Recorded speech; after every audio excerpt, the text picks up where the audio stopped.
balita na ika'y mawiwili. So mga par, ayon nga po sa kapatid ng promoter ni Casimero na si Tomoki Kamita at dating Super Bantamweight Champion. Matagal na daw nito sinusubaybayan si Murodjon Akhmadaliev dahil kadibisyon niya ito dati. At ngayon mas tinutukan daw ni Kamita ang galaw ni Akhmadaliev dahil sa laban nito kontra sa kanyang kababayan na si Inoue. Kung saan masasabi nito mga idol na merong injury daw si Akhmadaliev sa kanyang kaliwang kamay dahil sa hindi daw ito tumatapon ng left hook sa bakbakan matapos na naging laban nito kontra kay Marlon Tapales. Palagay ni Tomoki Kamita mga idol, merong masakit daw sa kaliwang kamay ni Akhmadaliev sa laban daw nito kay Marlon Tapales mga idol. Puro daw left hook ang tinatapon nito at isa pa daw kilala si MJ na merong magandang hook sa bakbakan pero bigla na lang daw ito nawala mga idol sa kanyang mga huling laban. Bagamat posible din daw mga idol na ipakita ni Akhmadaliev ang kanyang pamatay na left hook sa oras ng laban nito kay Inoue pero imposible daw ito mga idol dahil kung ikaw daw boxer, alam mo na hook ang arsenal mo sa bakbakan pero hindi mo ito gagamitin sa laban. At isa pa ini-improve daw ang ganitong galawan mga idol, hindi tinatago bilang secret weapon kaya malaki ang kutob ni Tomoki Kamita na injured daw si Akhmadaliev. Well kung sakaling totoong hulan ni Kamita mga idol na merong iniinda na injury si Akhma sa kanyang kaliwang kamay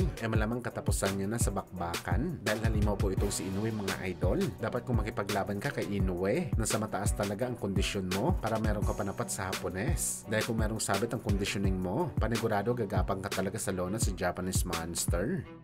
Samantala speaking kay Inoue mga idol, ayon nga po sa batikang boxing insider na si Mike Caffinger, kasado na daw ang laban ni Naoya Inoue kalaban si David Picasso na gaganapin sa December 27 sa Saudi. At bukod dito mga idol, common event daw ni Inoue ang dating Unified Bantamweight Champion Junto Nakatani. Bali magsasama ang dalawang fighter mga idol sa isang boxing event para ipromote ang kanilang laban na mangyayari sa April 2026. Well sana mga idol, magkatotoo talaga mga sinabi ni Tomoki Kamita na merong injury sa kaliwang kamay si Akhmadaliev para gayon pa man mga idol, ma-share win na ni Inoue ang kanyang panalo sa bakbakan dahil kung sakali napatibong lang ito mga idol ni MJ at ma-upset nito si Inoue sa bakbakan, talagang sira ang plano ng Japanese Monster. Hindi lang laban kay Picasso ang mapurnada mga idol, pati na rin kay Junto Nakatani. Sigurado kasi tayo nahabol si Inoue ng rematch kay MJ.